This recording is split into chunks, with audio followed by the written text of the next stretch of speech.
Nagmaktol si Harry at nagdamdam sa sinabi ng kanyang ama.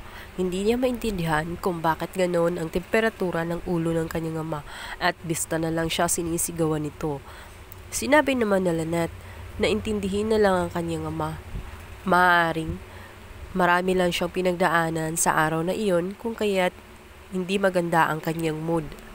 Nga ilang saglit pa nga ay bigla na nga dumating itong kanyang ama. At dito na Maya, humingi ng paumanhin dito sa ginawa niya sa kanyang anak na si Harry. Sinabi niya na hindi niya sinasadya ang nangyari kanina dahil lang umano sa marami siyang iniisip. Inintindi ni Harry ang kanyang ama kahit na sa katotohanan na naguguluhan talaga siya at para bang may tinatago ang kanyang ama. Lalo pa nung time na naroon siya sa baba ay may nakita siyang carpet at ang sabi nito ay lilinisin daw. Ngunit gabing-gabi na ng mga oras na iyon at natitiyak ng sigurado na sarado na ang mga laundry shop. Sa kabilang banda, mababalitaan na nga ng lahat ang nangyari kung saan matatagpuan nga ito si Irene sa isang garbage. At dito nga ay makikita ni Michael at naaalala niya ang babaeng iyon sapagkat na minsan ngang nakamit niya ito sa bahay ni Lynette. Minsang magaya nga ng dinner, kasama nga rito sila Michael at sila Annalyn. Kaya naman nakilala nila itong si Irene na kalaunan ay nalaman din nila na ex pala yun ni Carlos. At may hinala rin itong si Michael na may kaugnayan at may tinatago at may something sa kanilang dalawa. Is na rin sa kinikilos nga nitong si Irene. Samantala, nakausap nga ni Michael itong si RJ at dito nga nila na-conclude na isang araw rin ay nakausap niya ang babaeng ito at natitiyak ni RJ na ito nga si Irene kung ex talaga ito ni Carlos ay maaring marami itong nalalaman tungkol kay Carlos na hindi nila alam. Na rin nang minsan makausap ni RJ ang babaeng ito ay meron itong ipinapahiwatig sa kanya na tela baga may isang bugtong na kailangang malaman ni RJ ang katotohanan sa likod ni Carlos. At unti-unti na nga nila ding nakikita dahil sa kinikilos ni Carlos na meron nga itong inatago.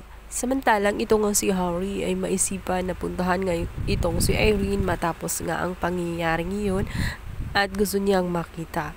Ngunit pigilan siya ng kanyang ama. Sinabi niya rito na matagal na silang wala nitong Irene. Kaya naman, wag na siyang magpakita roon at wag niyang pangarapin na makita pa siyang muli. Di ay nasigawan pa nga siya at sinabihan na hindi yon utos kundi yon ay isang order. Kaya naman, dapat niya itong sundin sa ayaw at sa gusto niya. Kahit sa kabila ng kinuwento niya na ito ay naging mabait sa kanya. Palibhasa, nagigilty nga itong si Carlos dahil siya ang may dahilan kung bakit ito tuluyang namatay. Sa kabilang banda, may matutuklasan nga itong si Lynette sa pag-uwi niya sa kanilang bahay. Makita niya sa loob ng CR ang perfume ni Irene. Kaya naman labi siyang naghihinala at nagtataka kung paano nangyaring napunta sa loob.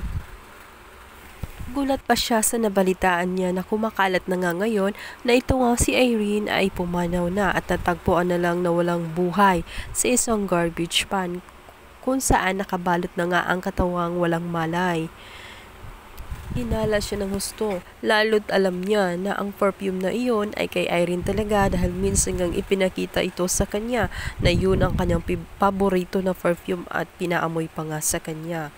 Na makausap nga niya itong si Chang Susan, maaring ito nga daw si Carlos ay may tinatago o may kinalaman siya sa pagkawala at pagkamatay ni Irene.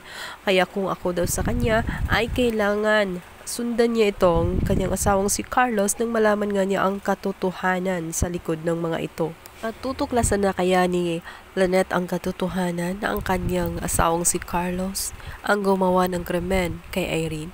Yan ang ating pakabangan sa Abot Kamay na Pangarap. Please subscribe. Thank you.